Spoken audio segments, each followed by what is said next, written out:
Dairy civil aviation کی مشکلات میں اضافہ، کیا خاقان مرتضیٰ اپنا عہدہ قائم رکھ سکیں گے؟ آپ کو تفصیلات سے آگاہ کریں کہ aircrafts owners and operators association نے بھی حکومت سے بڑا مطالبہ کر دیا، اور وہی کہ ڈیری سول ایویشن خاقان مرتضیٰ کو عہدے سے فوری طور پر ہٹایا جائے۔ انہوں نے کہا کہ ڈیری civil aviation authority Khaqan Murtaza نے پائلٹس معاملے پر سینٹ میں غلط بیانی کی ہے، لہٰذا اب وہ اس انتہائی اہم عہدے پر رہنے کے قابل نہیں۔ جب سے نائل افسر کو D G civil aviation authority لگایا ہے، ایویشن انڈسٹری تباہ ہو رہی ہے۔ خاقان مرتضیٰ کے باعث ملک کے کئی فلائنگ اسکولز بند ہو چکے ہیں، فلائنگ اکیڈمیز بند ہونے سے طیارے بیرون ملک بھیجے جا رہے ہیں۔ ایویشن شعبے کا تجربہ نہ رکھنے والے بیوروکریٹ کی جگہ ایویشن شعبے کے تجربہ کار لوگوں کو D G civil aviation authority لگایا جائے۔ جمہوری ملک میں پارلیمنٹ اور پارلیمنٹیرینز کی توہین کرنا مناسب نہیں۔ حکومت نااہل خاقان مرتضیٰ کو ہٹا کر پروفیشنل شخص کو D G civil aviation authority لگائے۔ اور اب آپ کو بتائیں کہ director general aviation authority Khaqan Murtaza کے خلاف سینٹ میں تحریک استحقاق کے معاملے پر سول ایویشن آفیسرز ایسوسی ایشن نے سیکرٹری ایویشن کو مراسلہ لکھ دیا۔ مراسلے میں مطالبہ کیا گیا کہ خاقان مرتضیٰ کو فوری طور پر director general civil aviation authority کے قلمدان سے ہٹایا جائے۔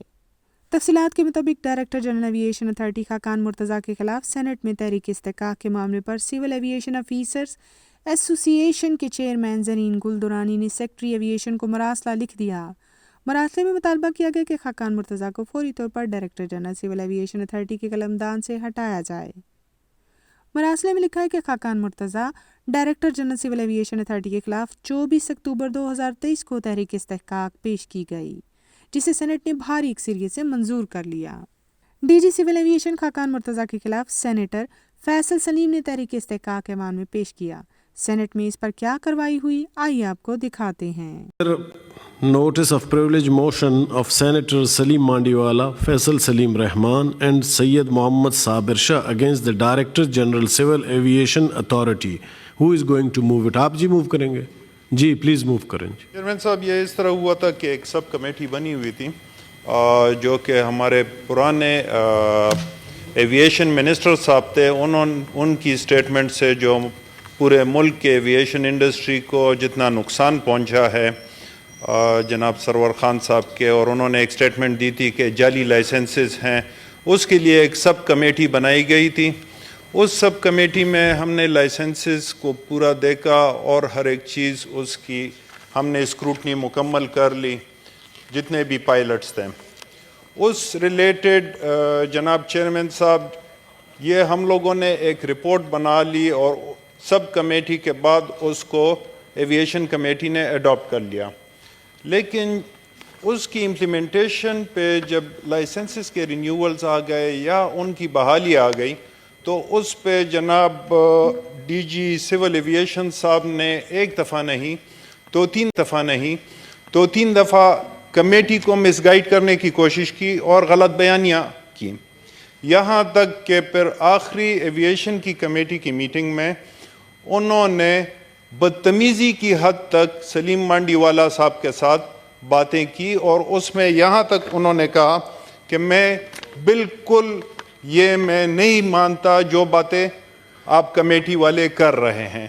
تو لہٰذا اس سے ہم نے سلیم مانڈی والا صاحب اور باقی ممبران نے ان کو کہا کہ نہیں، آپ یہاں پہ وہ احتجاجاً کمیٹی چھوڑ کے جانے والے تھے، ہم نے ان کو کہا کہ نہیں آپ بیٹھیں، اور یہی چیز جو ہے تو یہ ہم جا کے پریولیج کمیٹی میں لے کے جائیں گے۔ اس ڈی جی سول ایویشن جو کہ غلط بیانیاں کر رہا ہے، جی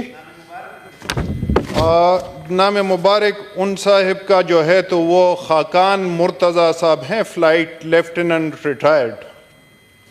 تو چیئرمین صاحب آپ سے ریکویسٹ ہے کہ یہ پریولیج کمیٹی بھجوایا جائے۔ I now put the motion before the House. Those who are in favor of the motion may say aye. Aye. Those against the motion may say no. I think the ayes have it, the motion is carried, and the privilege motion as moved by the members of stands referred to the Standing Committee of Rule of Procedure and Privileges. Thank you, sir. Honorable مراسلے میں کہا گیا کہ خاقان مرتضیٰ کے خلاف منظور ہونے والی تحریک استحقاق کی اصل وجہ یہ ہے کہ director general civil aviation authority بار بار جھوٹ بول رہے ہیں۔ اور سینیٹر سلیم مانڈیوالا کی کنوینرشپ کے تحت سینٹ کی ذیلی کمیٹی کو پائلٹس کے لائسنس کی منسوخی معطلی کے معاملے پر جھوٹی یقین دہانیاں کرواتے رہی ہیں۔ مراسلے کے مطابق Khaqan Murtaza director general civil aviation authority senate کی ذیلی کمیٹی کے ساتھ جھوٹ بولتے اور جھوٹی یقین دہانیاں کراتے رہے اور آخرکار کمیٹی کی ہدایت پر عمل درآمد کرنے اور پائلٹس کو علاج معالجے کی سہولت فراہم کرنے سے صاف انکار کر دیا۔ اس طرح سول ایویشن اتھارٹی کے قوانین سینٹ کے ارکان کو ان کے فرائض کی انجام دہی میں رکاوٹ ڈالنے اور ایوان کے فیصلے پر مزید عمل درآمد نہ کرنے کے مترادف ہیں۔ یہ آرڈر آف دی ہاؤس اور اس کی کمیٹی کی صریح نافرمانی ہے۔ مراسلے میں مزید کہا گیا ہے کہ یہ تشویشناک صورتحال ہے کہ سندھ ہائی کورٹ کراچی نے بھی پائلٹس کے حق میں فیصلہ دے دیا ہے، لیکن Khaqan Murtaza director general civil aviation authority نے بھی گٹھ جوڑ میں سندھ ہائی کورٹ کراچی کے فیصلے کو ماننے اور عمل درآمد کرنے سے انکار کر دیا ہے۔ اس طرح جان بوجھ کر اور کھلے عام سندھ ہائی کورٹ کراچی کے وقار آڈٹ کو چیلنج کیا گیا ہے۔ مزید سینٹ کی قائمہ کمیٹی برائے ہوابازی نے بھی مشاہدہ کیا ہے کہ Khaqan Murtaza director general civil aviation authority aviation کے شعبے میں تجربہ رکھنے والا پیشہ ور نہیں بلکہ پاکستان ایڈمنسٹریٹو سروس کے ایک افسر ہیں، جبکہ وزارت ہوابازی کو ہدایات ہیں کہ وہ ہوابازی کے شعبے میں متعلقہ تجربہ اور مہارت رکھنے والے پیشہ ور افیسر کو تعینات کیا جائے۔ گزشتہ 3 سالوں میں سول ایویشن اتھارٹی کے افسران اور سٹاف یونٹس کی طرف سے حکام کو مطلع بھی کیا گیا، لیکن اس سلسلے میں کوئی اصلاحی اقدام نہیں اٹھایا گیا۔ مراسلے میں مطالبہ کیا گیا ہے کہ ثابت شدہ الزامات کی وجہ سے خاقان مرتضیٰ کو فوری طور پر director general civil aviation authority کے قلمدان سے ہٹا دیا جائے اور ایک ہنرمند اور پیشہ ور شخص کو ڈائریکٹر جنرل سول ایویشن کے عہدے پر تعینات کیا جائے جو ایویشن کا کافی تجربہ رکھتا ہو۔